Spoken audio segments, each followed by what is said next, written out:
ભારત માતા કી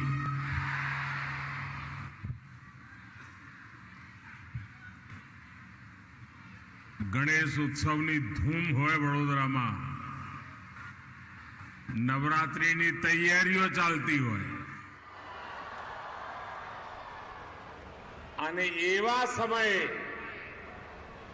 લાખો બહેનોને આશીર્વાદ લેવાનો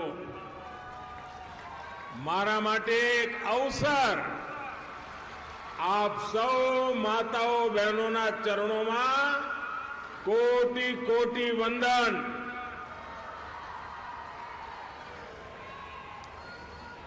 જ્યારથી ભારતની નવ્યા સંસદના ભવનમાં નારી શક્તિ વંદન અધિનિયમ પારિત થયું છે, સ્વાભાવિક રીતે વડોદરા આવવાનું મન થાય જ.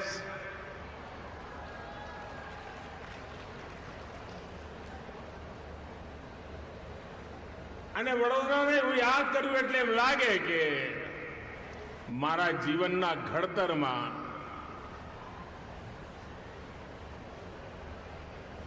અનેક પરિબળોના યોગદાન રહ્યું હશે, પણ એમાં વડોદરાએ તો મને એક દીકરાની જેમ સાચ્યો છે. એક માં પોતાના દીકરાને જેમ દુલાર દે ને એમ વડોદરાએ મને દીધો. આજે વડોદરાની માતાઓ બહેનો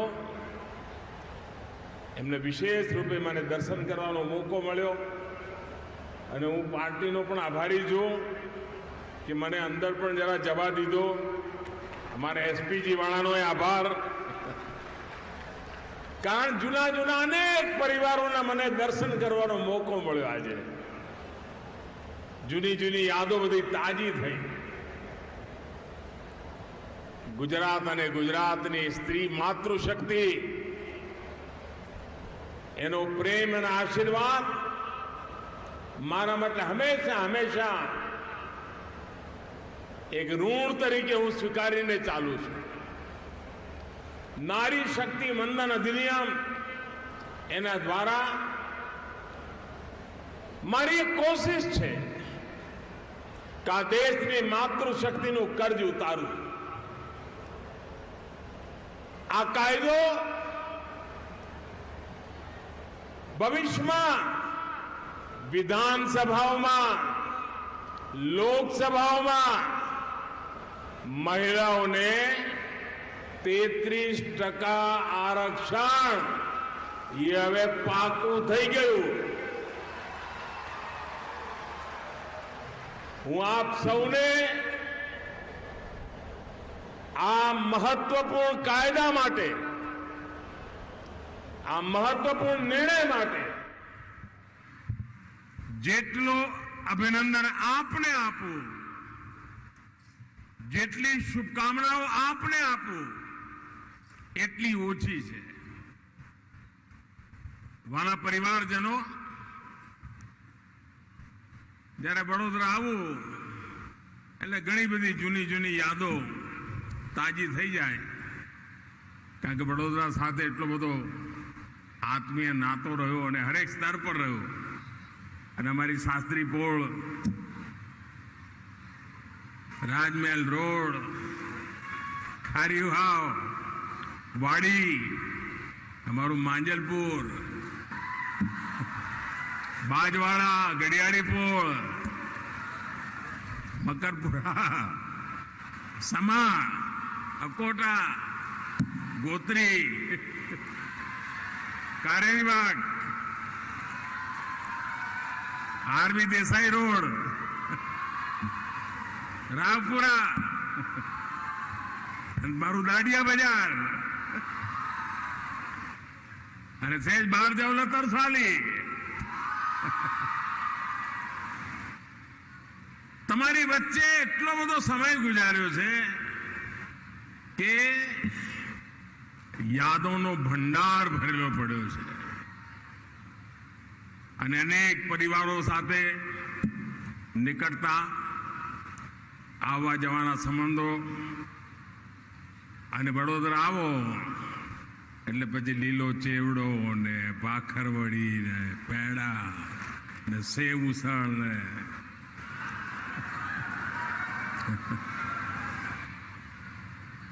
તમારા બધાનો સ્નેહ નીતરે સ્નેહ નીતરે. સાથીઓ, નારી સશક્તિકરણ માટે દેશમાં જે પ્રયાસ થયા છે એમાં વડોદરાને એક સીમા ચિહ્ન રૂપે ગણવામાં આવે છે, મિસાલ રૂપે ગણવામાં આવે છે.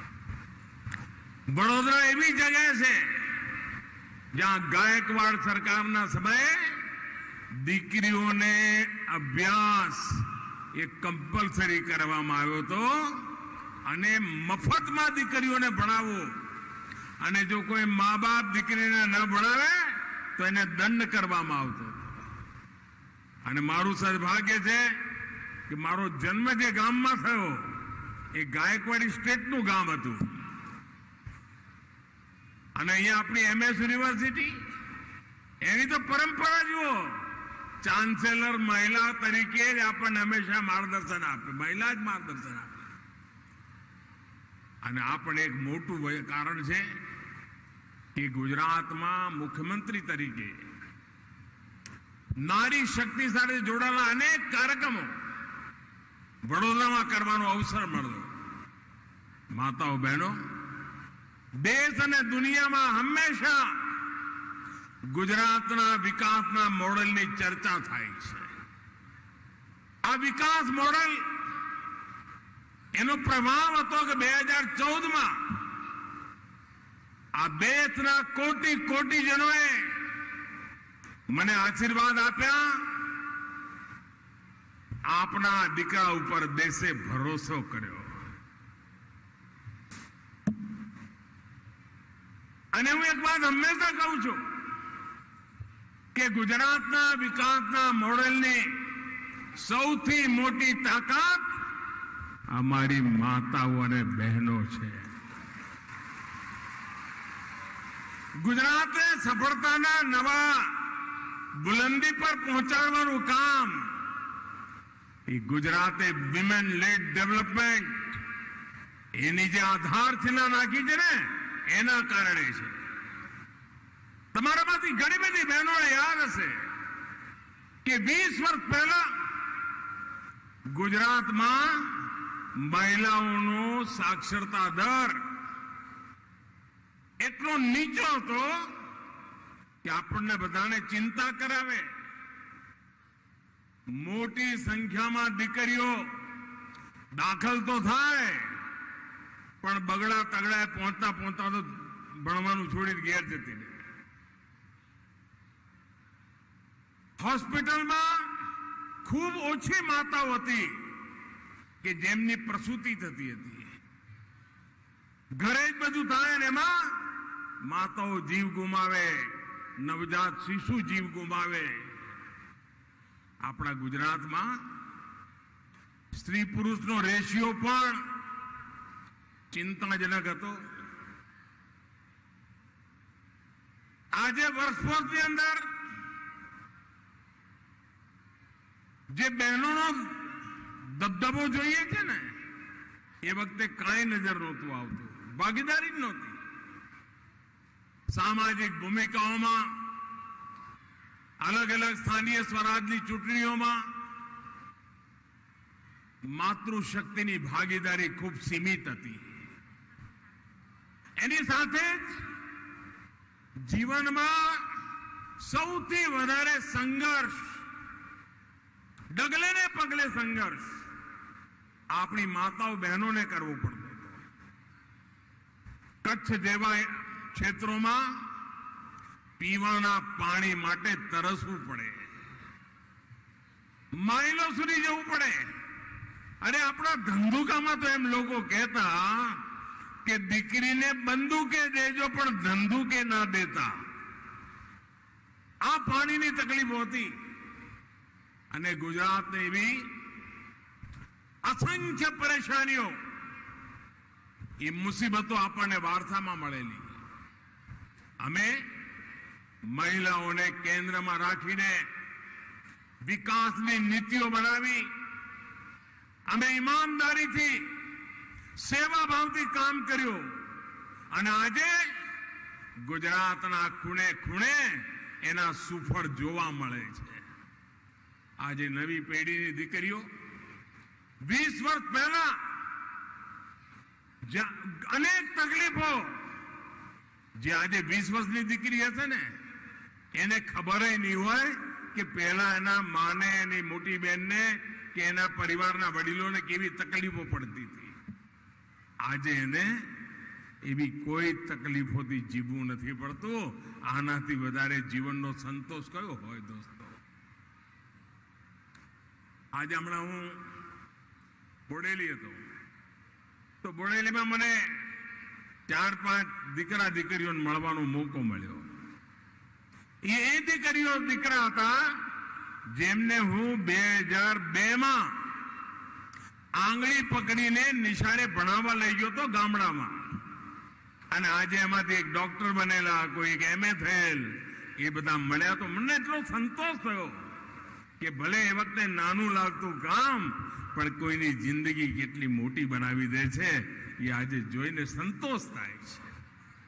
અને હું એ પણ કહીશ કે ગુજરાતને આપણે આ સ્થિતિમાંથી, ગુજરાતની મહિલાઓને, ગુજરાતની નારી શક્તિઓને આ સંકટોમાંથી, મુસીબતોમાંથી મુક્તિ અપાવવામાં આપણે સફળ થયા.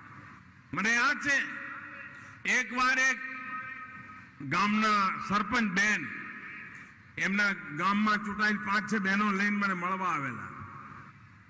એટલે મેં સ્વાભાવિક પૂછ્યું, બેન તમારે હવે ચૂંટાઈ ગયા છો ને તમે તો ગામના સરપંચ થઈ ગયા, શું કરશો? તો એમણે કહ્યું કે સાહેબ મારી એક જ ઈચ્છા છે કે મારા ગામમાં હવે કોઈ ગરીબ ન રહે.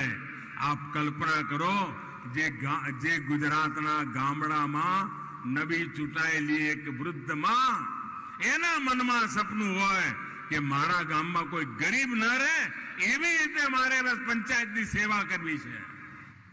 ગુજરાતની માતાઓ બહેનોની આ ઈચ્છા શક્તિ, એને ગુજરાતનું ભાગ્ય બદલી નાખ્યું છે. માતાઓ બહેનો, ગુજરાતમાં વુમેન લેડ ડેવલપમેન્ટની સફળતા આજે વિકસિત ભારતના સપના, એના માટે ઉદાહરણ સાબિત થઈ રહી છે. આપણે ગુજરાતમાં જે યોજનાઓ બનાવી, જે અભિયાન ચલાવ્યા, એ 2014 પછી આપે મને દિલ્હી મોકલ્યો તો જોડે જોડે અનુભવનું ભાથું પણ આપ્યું. અને અનુભવનું ભાથું મને રાષ્ટ્રીય યોજનાઓ નિર્ધારિત કરવામાં ખૂબ લેખે લાગ્યું. ભાઈ, ગુજરાતમાં આપણે દીકરીઓને શિક્ષા મળે એના માટે કન્યા કેળવણી યાત્રા શરૂ કરી. અને જેનો મેં હમણાં પ્રસંગ કહ્યો કે આજે મને છોટા ઉદેપુરમાં, બોડેલીમાં એ દીકરા દીકરીઓને મળવાનો મોકો મળ્યો. સ્કૂલમાં ડ્રોપ આઉટ 18% ઘટાડીને 1% આપણે લાવી દીધો. ગુજરાતમાં અનુભવો દેશમાં બેટી બચાવો બેટી પઢાઓ જેવા અભિયાનની એક મજબૂત ઇમારત બનાવવા માટે કામ આવ્યા. આજે એક જન આંદોલન બની ગયું છે. ગુજરાતના સરદાર સરોવર અને માં નર્મદાના જરીએ માતાઓ બહેનોએ જે પાણીની મુસીબત હતી, સુજલામ સુફલામ યોજના હોય, તળાવો ઊંડા કરવાની વાત હોય, ચેકડેમની વાત હોય, વાવડીઓ ઠીક કરવાની વાત હોય, એક સાથે બધા અભિયાનો ચલાવ્યા અને આજે ગુજરાતને પાણીના સંકટમાંથી આપણે બહાર લાયા. એનો પહેલો ફાયદો આ મારી માતાઓ બહેનોને થયો. આજે આપણે પૂરા દેશમાં જલ જીવન મિશનના માધ્યમથી માતાઓ બહેનોને ઘર સુધી પાઇપથી પાણી પહોંચાડવાનું કામ કર્યું છે. ગુજરાતમાં આપણે પાણીની વ્યવસ્થા, એના સંચાલન માટે પાણી સમિતિઓ બનાવી અને ગામડાની આ પાણી સમિતિઓ, એમાં ઓછામાં ઓછા 50% ભાગીદારી બહેનોની હોવી જોઈએ. અને મારો તો અનુભવ છે, જ્યાં બહેનોને જવાબદારી સોંપી તો પાણીનો વેરો વસૂલ કરવાનો હોય, પાણીની વ્યવસ્થામાં કે ટેકનિકલ પ્રોબ્લેમ આવે તેનું સોલ્યુશન કરવાનું હોય, પાણી શુદ્ધ મળે એની ચિંતા કરવાની હોય. આ માતાઓ બહેનો પોતાના દીકરા દીકરીઓની ચિંતા કરે ને, એવી ચિંતા ગામના લોકોને શુદ્ધ પાણી મળે એના માટે કરતી રહી છે. જલ જીવન મિશનમાં પણ આ જ પદ્ધતિ, મહિલાઓ ઓછામાં ઓછી 50% ભાગીદારી, અને એના દ્વારા જલ જીવન મિશનને જમીન પર ઉતારવાનું કામ ચાલુ છે. એના કારણે ગામની વ્યવસ્થા, પાણીના સંચાલન સમિતિઓ આ મહિલાઓની સંવેદનશીલતા એમાં એક તાકાત આપી રહી છે. અને બહેનોનો આત્મવિશ્વાસ અને નેતૃત્વ ક્ષમતા એનો આપણને ડગલે ને પગલે અનુભવ થતો હોય છે. એ જ રીતે આ સમય આખા દેશમાં મહિલાઓ દ્વારા ચાલતા સેલ્ફ હેલ્પ ગ્રુપ્સ એની પણ ખૂબ મોટી ચર્ચા છે. આ સ્વયં સહાયતા જૂથો, આપણે ત્યાં ગુજરાતમાં એને સખી મંડળો કહે છે. દેશમાં આજે 9 કરોડ બહેનો એમાં જોડાયેલી છે. હમણાં હું મધ્યપ્રદેશના શહેડોલમાં આદિવાસી વિસ્તારમાં ગયો હતો. તો આદિવાસી વિસ્તારની જે આ સખી મંડળીની બહેનો હતી, જે સેલ્ફ હેલ્પ ગ્રુપની બહેનો હતી, એમનો મળવાનો એક કાર્યક્રમ હતો. અને કાર્યક્રમ હતો કયો? લખપતિ દીદીને મળવાનો કાર્યક્રમ. આ સેલ્ફ હેલ્પ ગ્રુપ દ્વારા જે બહેનો કામ કરતી હતી, એમની કમાણી એમને લખપતિ દીદી બનાવી દીધી હતી. આ લખપતિ દીદીઓને હું મળવા ગયો. અને બહેનો, આદિવાસી બહેનો, જીવનમાં ભણવાનો બહુ અવસર મળ્યો નહોતો, પણ એ વિમેન સેલ્ફ હેલ્પ ગ્રુપ એટલા સરસ રીતે ચલાવતી હતી. એક બહેનને મેં પૂછ્યું, બેન હવે તમે તો લખપતિ દીદી થઈ ગયા છો, આટલા બધા પૈસા આવવા મળ્યા, તો પૈસાને શું કરો છો? એને જે જવાબ આપ્યો ને, એ આ દેશની નારી શક્તિનો પરિચય કરાવે છે. એને કહ્યું, સાહેબ મારા પતિ સાયકલ ઉપર કામે જાય, તો મને થયું ચલો હવે હું કમાણી છું તો મારા પતિ માટે સ્કૂટી લઈ આવી, અને મેં મારા પતિને સ્કૂટી ભેટ આપી. આદિવાસી દીકરીની વાત જુઓ. પછી કે થોડા દિવસમાં મેં જોયું કે બેંકમાંથી લોન મળે છે, અને હું કમાવા માંડી હતી, સેલ્ફ હેલ્પ ગ્રુપ સરસ ચાલતું હતું, એટલે મેં બેંકમાંથી ટ્રેક્ટર માટે લોન લીધી, અને મેં મારા પતિને સ્કૂટી લઈને પાછું ટ્રેક્ટર આપ્યું. સાયકલથી સ્કૂટી, સ્કૂટીથી ટ્રેક્ટર. અને કે હવે મારા પતિ આજુબાજુના ગામડામાં ખેતીના કામ માટે મજૂરી ટ્રેક્ટરથી કામ કરે છે, અને અમારા ઘરની આવક વધી છે. આજે આ લખપતિ દીદીને મળ્યા પછી મારો સંકલ્પ છે 2 કરોડ લખપતિ દીદી બનાવી છે. 2 કરોડ. અને હું 100% કહું છું કે આ સખી મંડળો, સ્વયં સહાયતા જૂથો, અને આપણે હમણાં એક નવી યોજના કરવાના છીએ. બહેનોને ડ્રોન ચલાવતા શીખવાડીશું, અને આ સખી મંડળોને ડ્રોન આપીશું, અને ડ્રોનથી ખેતીમાં કેવી રીતે કામ કરી શકાય, ખાતરનો છંટકાવ કેમ થાય, દવાઓનો છંટકાવ કેમ થાય, અને આ સખી મંડળો ડ્રોન ટેકનિશિયન બનીને આજુબાજુના ગામડાની અંદર ખેતરોમાં આધુનિક ખેતી કરવાની દિશામાં કામ કરવાની છે. આ મહિલાઓ ગ્રામીણ અર્થવ્યવસ્થાને આજે નવી તાકાત આપી રહી છે. આવી અનેક સફળતાને મૂળમાં ગુજરાતમાં જે સખી મંડળ અને કૌશલ્ય સભા આવી યોજનાઓના કારણે શક્ય બન્યું છે. એ જ રીતે ગુજરાત એવા કેટલાય કામ છે જેને દેશમાં મહિલા સશક્તિકરણ માટેનો એક મજબૂત રોડમેપ તૈયાર કર્યો છે. ગુજરાતમાં જે યોજનાઓ શરૂ થઈ, આજે દેશની કરોડો નારીઓના જીવનમાં ખૂબ મોટો બદલાવ એના કારણે આવી રહ્યો છે. મારા વાલા પરિવારજનો, લોકતંત્રમાં મહિલાઓની ભાગીદારી, એમના અધિકારો માટે એ જરૂરી હતો કે જીવનની બુનિયાદી સમસ્યાઓમાંથી એ બહાર નીકળે. અને આજે ગરીબમાં ગરીબ પરિવારો પણ આજે જુઓ એમને પીએમ આવાસ યોજનાનો લાભ મળી રહ્યો છે. અને એમાં પણ આપણે પદ્ધતિ બનાવી છે કે જેને સરકાર તરફથી ઘર મળે એમાં ઘરની જે વડીલ બેન હોય ને એ બેનના નામે જ મકાનની માલિકી હોય. પહેલા બહેનો મેં જોયું કે બીમાર હોય તો ઘરમાં કોઈને ખબર જ ના પડવા દે. તકલીફ પેટે પોતાનું દુઃખ કોઈને કહે નહીં. દીકરાને ના કે, દીકરીને ના કે, વહુને ના કે, છુપાવે. કેમ કે મારી માંદગીના ખબર જો ઘરમાં બધાને પડશે તો હોસ્પિટલમાં એટલું બધું ખર્ચો થશે, એટલું બધું દેવું થઈ જશે કે આ દીકરાઓ બિચારા કેમ કરીને જીવશે. એટલે માં પોતે પીડા સહન કરે પરંતુ દીકરા દીકરીઓના ખાતે દેવું ના ચડે એની ચિંતા કરે.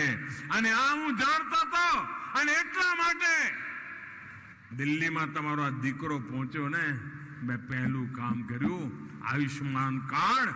હવે કોઈ માતાને, કોઈ પરિવારને 5 લાખ રૂપિયા સુધીની કોઈ માંદગીનો ખર્ચો કરવો પડશે તો આ તમારો દીકરો દિલ્હીમાં છે ને દેવાનો છે. કોરોના કાળની અંદર અમે કરોડો ગરીબ પરિવારોને મફતમાં અનાજ, ગરીબના ઘરનો ચૂલો ક્યારેય ઓલવાવો ન જોઈએ. 80 કરોડ પરિવાર લોકોને 80 કરોડ લોકોને ગયા 3 વર્ષથી મફતમાં અનાજ પહોંચાડીને ગરીબના ઘરનો ચૂલો સળગતો રાખ્યો છે. બાળકોને ખમા માટે, કોઈ માને દીકરાને ભૂખા પેટે સુવાડવું ના પડે એની ચિંતા કરી છે. અને આ બધાનું પરિણામે આવ્યું કે નારી શક્તિ પહેલી વાર સમસ્યાઓથી નીકળીને સપના પૂરા કરવા તરફ વિચારી રહી છે.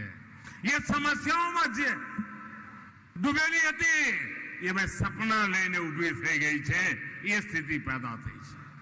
આજે ભારતની નારી શક્તિ આત્મવિશ્વાસ અને ઉર્જા જે સ્તરે પહોંચ્યો છે એની પહેલા ક્યારેય કલ્પના નથી થઈ શકતી.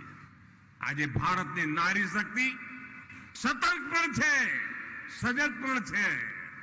માતાઓ બહેનો, નારી શક્તિ વંદન અધિનિયમ આ સંસદમાં પારિત થયો. તમે એમ ના માનતા કે આ બધા સુધરી ગયા છે. આ તો તમારો તાપ એટલો વધ્યો છે ને કે આ ભલાને આ બિલ પાસ કરવું પડ્યું. નહીં તો એમણે તો 3 દાયકા સુધી એને અટકાવવા માટે જેટલા ખેલ થાય એટલા કર્યા છે. એમનો જરા રેકોર્ડ જોઈ લેજો. કેવા કેવા બાના કાઢ્યા. વિધાન પાર્લામેન્ટની અંદર બિલ ફાડી નાખે અને નાટકબાજી ચાલે. એક બાજુ કહેવાનું કે અમે લાયા હતા અને બીજી બાજુ પેલાએ ફાડી નાખ્યું. આ પેલા જે છે ને એ બી અત્યારે તમારી જોડે બેઠેલા છે. આ માતાઓ બહેનોની જે જાગૃતિ છે, માના માતાઓ બહેનોની જે સંગઠન શક્તિ છે એના કારણે આ શક્ય બન્યું છે. નહીં તો આખી કંપનીએ મહિલાઓના અધિકારોને છિન્ન વિચ્છિન્ન કરવા માટે હંમેશા એકબીજા સાથે મેચ ફિક્સિંગ કરીને ખેલ ખેલતા રહ્યા છે. રાજ્યસભામાં નાટક કરે અને લોકસભામાં લટકાવી રાખે. આજ એમનો કારોબાર હતો. આજે એ લોકો ખૂબ તકલીફમાં છે કે આ મોદીએ કર્યું કેમ. હવે હા પણ ન કરાય, ના પણ ન કરાય. એટલે હવે શું કાઢ્યું છે? આ બહેનોની શક્તિ તોડી નાખવાની. બહેનોમાં ભાગલા પડે, બહેનોમાં મારું તારું થઈ જાય. આ નારી શક્તિને ભાગલા પાડવાનું મોટું ષડયંત્ર આ લોકોએ ચાલુ કર્યું છે. આ ઇન્ડિયા નહીં, આ ગમણની આ ગઠબંધન છે. એમને જરા પૂછજો કે આ માતાઓ બહેનોની એકતાની જ્યારે સૌથી વધારે જરૂર છે. આજે અધિનિયમ આવ્યો છે, આજે નારી શક્તિ વંદનનો જે કાયદો આવ્યો છે, એનો લાભ બહેનોને મળવાનો અવસર આવ્યો છે, ત્યારે તમે આ પ્રકારે સમાજમાં નારીમાં ભેદ કરવાના રસ્તા બંધ કરો અને અમને એક બનીને, શક્તિશાળી બનીને એક દી પાર્લામેન્ટમાં જવા દો. પછી અમે પાર્લામેન્ટમાં કાયદા અમે બનાવવાના છીએ, એવી હિંમત સાથે બહેનો કહી દેજો. અને એટલા માટે દશકો સુધી જેમણે સંસદમાં કાયદા પાસ ન કર્યા, કરાવવાની ઈચ્છા નહોતી, આજે અગર મહિલાઓને આરક્ષણના મુદ્દે એમની જો નિયત સાફ હોતી તો લેકિન કિંતુ પરંતુ આવા બધા જાત જાતના બધા પ્રશ્નચિહ્નો લઈને ના આવત. આજે સાચા અર્થમાં મહિલા સશક્તિકરણ જે લોકો ઈચ્છે છે, એ મહિલાઓની શક્તિને ધર્મ કે જાતિના આધારે એને તોડવાની કોશિશ ન કરતા, પરંતુ આ લોકો કરી રહ્યા છે. અગર ખરેખર એ લોકો મહિલાઓના વિકાસ માટે સંવેદનશીલ હોત તો આટલા દશકો સુધી એમણે મહિલાઓને આ રીતે પ્રતાડિત કરીને ન રાખ્યું હોત. માતાઓ બહેનો, આ એ જ લોકો છે જ્યારે મોદીએ લાલ કિલ્લાથી મહિલાઓ માટે શૌચાલય બનાવવાની વાત કરી હતી તો મોદીની મજાક ઉડાવતા હતા, પણ એમને ખબર નહોતી કે એક મહિલાના ઘરમાં ટોયલેટ હોય એના જીવનમાં કેટલો બધો વિશ્વાસ પેદા કરતું હોય છે, એને કેટલી બધી મજબૂરીઓમાંથી મુક્તિ મળતી હોય છે. મોદીએ જ્યારે જનધન ખાતા ખોલ્યા, બેંક ખાતા ખોલ્યા બહેનો દીકરીઓના, ત્યારે એમાં પણ એમણે બહેનો પાસે તો પૈસા નથી, તમે શું ખાતા ખોલાવો છો? અરે આજે તો એ જનધન યોજના એકાઉન્ટ આજે ધમધમી રહ્યા છે. અનેક બહેનો આજે પૈસા એમાં જમા કરાવી રહી છે. જ્યારે મોદીએ ઉજ્જવલા યોજના શરૂ કરી, ઘેર ઘેર ગેસ પહોંચાડવાનું અભિયાન ઉપાડ્યું, તો એમણે એનો પણ ઉપહાસ કરવા માટેનો માર્ગ ઉપાડ્યો હતો, એની પણ મજાક મુદ્દા કરવાનું કામ કર્યું હતું. અમને લાગતું હતું કે ગામની મહિલાઓ એમને ગેસ સિલિન્ડરની શું જરૂર છે, આ બધું પ્રવૃત્તિ જાગતી હતી. જ્યારે મુસ્લિમ બહેનોને 3 તલાક એમાંથી મુક્તિ આપવાની વાત હતી, ત્યારે એમાં પણ એમને પોતાના રાજકીય આટાપાટા દેખાતા હતા. ત્યારે મુસ્લિમ મહિલાઓના અધિકારોની એમને ચિંતા નહોતી, એમને તો એમની વોટ બેંકની ચિંતા હતી. લેકિન ભાઈઓ બહેનો, આજે જ્યારે બધી મહિલાઓ એમના હક માટે કાનૂન આવે છે, ત્યારે એની સામે ખિલાફત કરવા માટે ભાંતિ ભાંતિના ખતરા ચાલી રહ્યા છે. જાત જાતની ઢાલો શોધવામાં આવી રહી છે.